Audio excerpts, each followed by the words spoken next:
তাল বা তালের রস কিছুই ব্যবহার হচ্ছে না, তবুও নাম তার তাল মিস্ত্রি। তৈরিতে ব্যবহার করা হচ্ছে হাইড্রোস, কেমিক্যাল ও চিনি। কেরানীগঞ্জে এভাবেই বানানো হচ্ছে শিশু খাদ্য ও রোগীর পথ্য হিসেবে পরিচিত তাল মিস্ত্রি। ভেজাল এই তাল মিস্ত্রি ছড়িয়ে পড়ছে রাজধানী সহ সারা দেশে। এ বিষয়ে আরো জানাচ্ছেন কেরানীগঞ্জ প্রতিনিধি রাজু আহমেদ।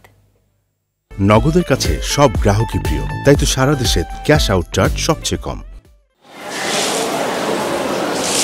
শিশু খাদ্য ও রোগীর পথ্য হিসেবে বহু প্রচলিত নাম তাল মিস্ত্রি, কিন্তু এই মিষ্টি তৈরির নামে মহাপ্রতারণা করছে কেরানীগঞ্জের জিঞ্জির এলাকায় এই কারখানাটি।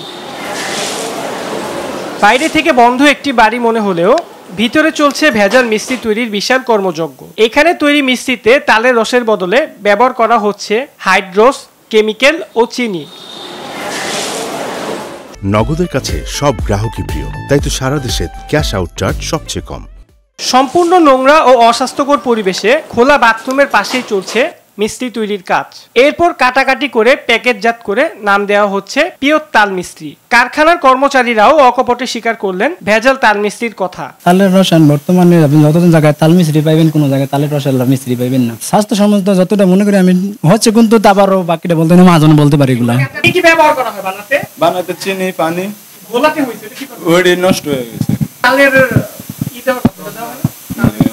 এটা জাল দেওয়া কি দেখাও আমরা কইবার পারি না। আমরা লুকাইছিলাম, মহাজনে নির্দেশ করেছিল। উপজেলা প্রশাসন জানায় দ্রুতই বন্ধ করা হবে এসব কারখানা।